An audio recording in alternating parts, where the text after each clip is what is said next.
सच की कोई तो कीमत होती है। आज मैं आपको एक कहानी सुनाऊंगी। रात के 10:30 बजे थे। कमरे की खिड़की आधी खुली थी और बाहर से आती हल्की हवा पर्दे को धीमे धीमे हिला रही थी। मेज पर फैले कागजों के बीच आरव चुप बैठा था। सामने रखे उस पुराने मुड़े हुए कागज पर उसकी नज़र टिकी थी। वही कागज जिसमें उसने अपने मन की सारी उलझनें कभी लिख डाली थी। क्या सच में समझदार होना अकेला होना होता है? उसने खुद से धीरे से पूछा। आरव हमेशा से अलग था। बचपन में जब बाकी बच्चे खिलौने से खेलते, वह सवालों से खेलता था। ऐसा क्यों होता है? लोग ऐसा क्यों सोचते हैं? क्या सच में सब वैसा ही है जैसा दिखता है? ये उसके पसंदीदा खेल थे। शुरुआत में लोग उसे इंटेलिजेंट कहते थे, बहुत समझदार लड़का है कहकर उसकी तारीफ करते थे। लेकिन धीरे धीरे वही तारीफ बदलने लगी। बहुत ज़्यादा सोचता है, ओवर थिंकर है, बहुत सीरियस है। कॉलेज में भी कुछ अलग नहीं था। एक दिन कैफेटेरिया में उसके दोस्त हंस रहे थे। कोई हल्का फुल्का मजाक चल रहा था। आरव भी वहाँ बैठा था, लेकिन उसका मन उस हंसी में शामिल नहीं था। उसे मजाक समझ में आ रहा था, पर उसमें कोई गहराई नहीं दिख रही थी। उसे लगा जैसे सब कुछ सतह पर ही चल रहा है। यार तू हंस क्यों नहीं रहा? रोहित ने पूछा। आरव ने हल्की मुस्कान दी। बस ऐसे ही। तू बहुत सोचता है, किसी ने कहा। उसने सिर हिला दिया। अब वह समझ चुका था सवाल पूछना लोगों को असहज कर देता है। एक बार उसने क्लास में एक प्रोफेसर की बात पर सवाल उठा दिया। सवाल गलत नहीं था, बल्कि सही था, लेकिन प्रोफेसर ने उसे ऐसे देखा जैसे उसने कोई सीमा लांघ दी हो। क्लास के बाद उसके एक दोस्त ने कहा, तू सही था, पर सबके सामने बोलने की क्या जरूरत थी? आरव चुप रहा। उसे पहली बार महसूस हुआ सही होना हमेशा अच्छा नहीं होता। धीरे धीरे चीजें बदलने लगी। लोग उसे कम बुलाने लगे। ग्रुप चैट में उसका नाम तो था, लेकिन बातों में उसकी जगह कम होती जा रही थी। जब भी वह कुछ गहराई वाली बात करता, लोग विषय बदल देते। इतना डीप मत जा यार, वे कहते। और फिर एक दिन उसने महसूस किया वह अब अपने दोस्तों के बीच अजनबी हो गया है। उस रात उसने वही कागज लिखा था, जब तुम सच बोलते हो लोग दूर हो जाते हैं क्योंकि सच उन्हें असहज करता है। वह लिखता गया, तुम सीख जाते हो अपने विचारों को छुपाना, आधे सच बोलना, उन बातों पर हंसना जो तुम्हें मजाक नहीं लगती, सिर्फ इसलिए कि तुम अकेले न पड़ जाओ। समय बीतता गया। आरव ने खुद को बदलने की कोशिश की। उसने हंसना सीखा, चुप रहना सीखा और सबसे ज्यादा छुपाना सीखा। लेकिन अंदर कहीं कुछ टूटता जा रहा था। एक दिन वह अपने पुराने स्कूल के दोस्त नील से मिला। नील अब भी वैसा ही था, सीधा सरल और खुला। कैसा है? नील ने पूछा। ठीक हूँ, आरव ने जवाब दिया। झूठ बोल रहा है, नील ने हंसते हुए कहा। तेरी आंखें कुछ और कह रही है। आरव कुछ पल चुप रहा। फिर उसने पहली बार किसी के सामने अपने मन की बात कही। तुझे कभी ऐसा लगा है कि तू लोगों के बीच होते हुए भी अकेला है? नील ने थोड़ा सोचा, फिर बोला, नहीं, पर तू क्यों ऐसा महसूस करता है? आरव ने गहरी सांस ली। क्योंकि मुझे लगता है कि मैं चीज़ों को अलग तरह से देखता हूँ तो वो असहज हो जाते हैं, जैसे जैसे मैं गलत हूँ, या शायद मैं ज़्यादा हूँ। नील कुछ देर चुप रहा। फिर उसने धीरे से कहा, या शायद तू बस अलग है।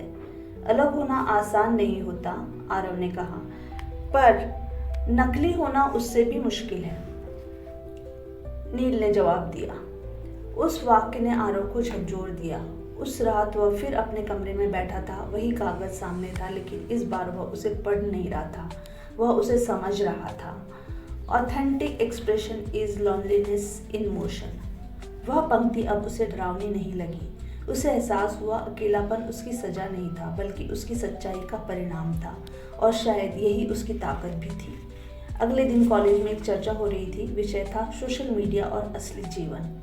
सब अपनी अपनी बातें कह रहे थे, हल्की, सुरक्षित, सतही बातें। आरव चुप था। फिर अचानक उसने हाथ उठाया। मुझे लगता है कि हम सब एक मुखौटा पहनते हैं, उसने कहा, और हमें डर लगता है कि अगर हमने उसे उतार दिया तो लोग हमें पसंद नहीं करेंगे। कमरे में सन्नाटा छा गया।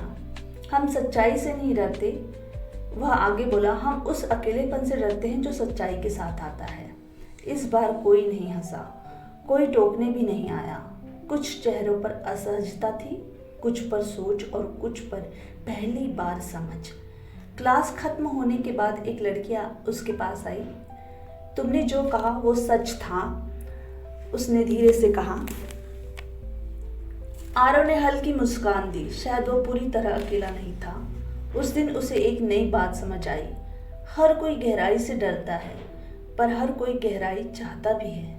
बस फर्क इतना है कि कुछ लोग उसे छुपाते हैं और कुछ जैसे आरव उसे जीते हैं। रात को उसने वही डायरी उठाई और लाइन के नीचे एक नई लाइन लिखी। हाँ, सच्चाई अकेलापन लाती है, पर वही तुम्हें असली लोगों तक भी ले जाती है।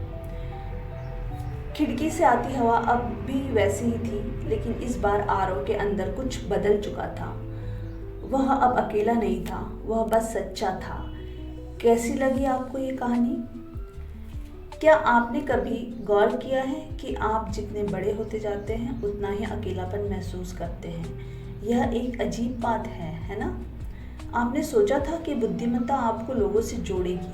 आप जितना लोगों को देखेंगे, उन्हें समझेंगे, आप उतने ही करीब जाएंगे। लेकिन ऐसा नहीं होता, बल्कि यह आपको और अलग कर देता है। आप किसी ग्रुप में जाते हैं और हर कोई किसी ऐसी बात पर हंस रहा होता है जो तुच्छ और सतही लगती है। आप मुस्कुराते हैं, सिर हिलाते हैं, उनके साथ शामिल हो जाते हैं, लेकिन अंदर ही अंदर आप कहीं और होते हैं। आप बातचीत के पीछे छिपी बातों के बारे में सोच रहे होते हैं, वे बातें जिनका कोई जिक्र नहीं करता, वे सवाल जो कोई नहीं पूछता, आप उन पर सोच रहे होते हैं और अचानक आपको एहसास होता है कि आप अकेले हैं। शारीरिक रूप से नहीं, बल्कि हर मायने में। यही बुद्धिमत्ता की छिपी हुई कीमत है। वह कीमत जिसके बारे में आपको कोई नहीं बताता। वह अकेलापन जो अलग होने से नहीं, बल्कि अलग नज़रिए से देखने से आता है।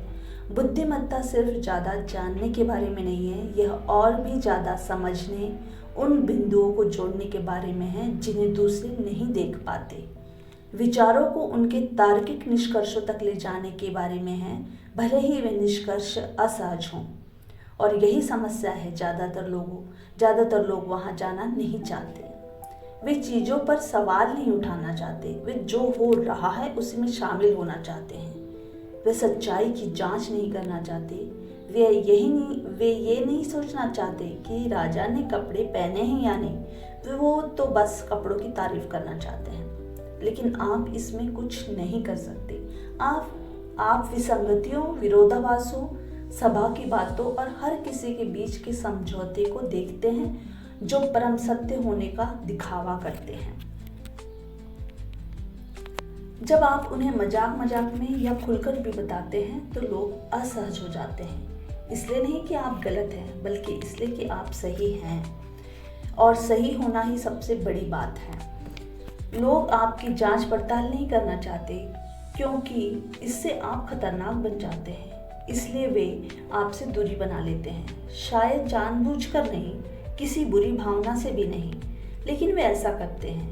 वे आपको किसी भी कार्यक्रम में आमंत्रित करना बंद कर देते हैं। वे आपके आसपास सतही बातचीत करते हैं। वे आपको किसी भी कार्यक्रम में आमंत्रित करना इसलिए भी बंद करते हैं क्योंकि वो आपको संशयवादी, अति चिंतक या बहुत गंभीर कहते हैं, और आप अपने विचारों को अपने तक ही सीमित रखना सीख जाते हैं।